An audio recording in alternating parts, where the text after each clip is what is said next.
সারা বছর মাঠে ময়দানে নেবে লড়াই আইএসএফ করছে। 3 নম্বর কথা হচ্ছে জোট শেষ, ভোট শেষ, জোট শেষ, আইএসএফ বলেনি। নমস্কার বন্ধুরা, আমার নাম ধ্রুবজ্যোতি সরকার।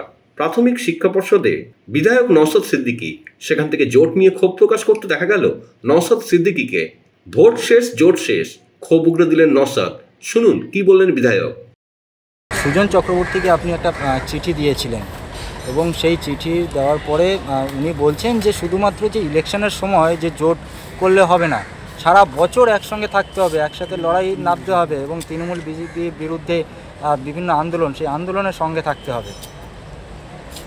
কেউ যদি দিবা স্বপ্ন দেখে আমি কি করতে পারি? আমার দোষ? কিছু বললে বলবে সিনিয়র লিডারকে কেন বলছে। আমি প্রত্যেকটা সিনিয়র লিডারকে সম্মান দিই। আমি সুজন চক্রবর্তী বাবুকে চিঠি দিই, বিমানবাবুকে দিয়েছি, আমাদের চেয়ারম্যান। বিমানবাবু কী বলছে জিজ্ঞাসা করুন, 1 নম্বর কথা। 2 নম্বর কথা হচ্ছে সারা বছর মাঠে ময়দানে নেবে লড়াই আইএসএফ করছে। বিজেপির বিরুদ্ধে যেমন চিৎকার করছে, তৃণমূলের বিরুদ্ধে চিৎকার করছে। সিলেক্টিভ প্রতিবাদ আইএসএফ করে না। 3 নম্বর কথা হচ্ছে জোট শেষ, ভোট শেষ, জোট শেষ, আইএসএফ বলেনি। তিনি এখন পরলোক গমন করেছেন, তার নামটা আমি আর নিচ্ছি না। বামেদের এই সিপিএমের কেন্দ্রীয় নেতৃত্ব, তিনি গল্প শুনিয়েছিলেন, আমরা বলিনি। আমরা বরঞ্চ যখন জোট করতে গিয়েছিলাম, বিমান স্যারকে জিজ্ঞাসা করবেন, আমরা বলেছি এই জোটটা শুধু 2021-এর জোটে আমরা আসিনি, এটা সুদূর প্রসারী। আমরা বারবার একটা কথা বলেছি যে এই শুধু কলকাতায় আপনার ব্রিগেডের মাঠে দাঁড়িয়ে বলে দিলাম সংযুক্ত মোর্চা হয়ে গেল, পাবলিক হই হই করে বুথে ভোট দিয়ে দেবে, এটা হয় না। বুথ স্তর পর্যন্ত জোটের প্রভাব পৌঁছাতে হবে। এই প্রভাব পৌঁছাতে গেলে মাঠে ময়দানে একসাথে থাকতে হবে। বারবার এই আহ্বানটা আমরা জানিয়েছি। সুজনবাবুরকে যদি পার্টির ভিতরকার সব খবর যদি না তার কাছে পৌঁছায়, আমরা কি করতে পারি? আমার মনে হয় তো পার্টির সব খবর সুজনবাবুর কাছে পৌঁছায়নি, ওই জন্য ওই দিন কথা বলেছেন। আমি সমস্ত সিনিয়র লিডারদেরকে যথেষ্ট সম্মান করি, সে যে কোনো পার্টির হোক, আমি সেই যে কোনো পার্টির হোক না কেন সম্মান দিই। আমি আবারও সম্মানের সাথে দিয়ে বলছি, দেখুন বলতে হয় বলবো, অন্তত এটা কেউ করবেন না। বলার আমাদেরও অনেক আছে।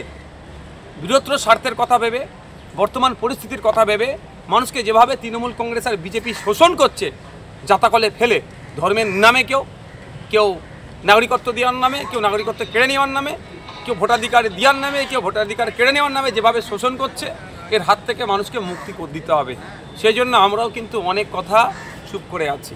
আমি অনুরোধ করছি এটাই, এমন কথা বলবেন না যাতে আমাদের মধ্যে বিভ্রান্ত তৈরি হয়। আমি আপনাদের বলি, বিমানবাবু কি স্যারকে বিমানবাবুকে আমি চিঠি পাঠিয়েছিলাম। বিমানবাবু স্যার আমাকে ফোনে আমার সাথে তিনি যোগাযোগ করেছেন, কথা হয়েছে তার সাথে আমার, এবং এই পুজোর পরেই তিনি বসার জন্য বলেছেন। এক্স্যাক্ট ডেট নয়, পুজোর পরেই বসবে, কারণ তাদের একটা প্রতিনিধি দল চীনে গিয়েছে। সেই চীনে যে প্রতিনিধি দল গিয়েছে তার মধ্যে রাজ্যের সম্পাদক আছেন, ফলে একটু টাইম লাগবে। তাহলে এটা বলুন, তাহলে এই কথার সাথে সুজনবাবুর কথা তো কন্ট্রাডিক্টরি হচ্ছে।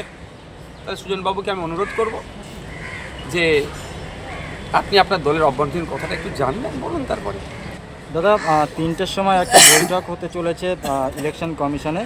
সেখানে মূলত ইডি, সিবিআই, কাস্টমস, ডিআরআই প্রত্যেককে নিয়ে এই বৈঠক হতে চলেছে এবং শেষ নির্বাচনে রাজ্যে কত টাকা বাজেয়াপ্ত হয়েছিল সেই বিষয়ে বিস্তারিত তথ্য জানতে চাইছে কমিশন।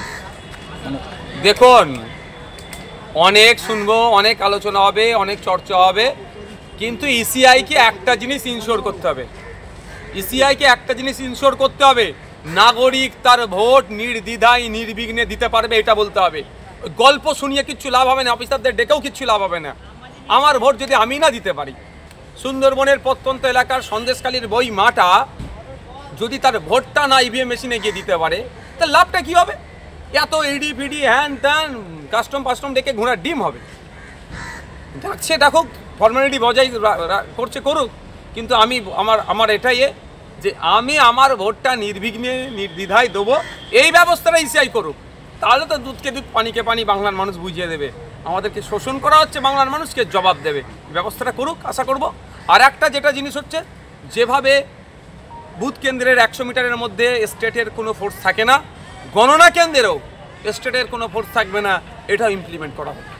কারণ গণনা কেন্দ্র প্রচুর চুরি হয়, ওখানে সেন্ট্রাল ফোর্স থাকে না, সেন্ট্রাল ফোর্সটা বাইরে থাকে, গণনা কেন্দ্রে ভুং ভাং লোককে ঢুকিয়ে শাসক দল করে।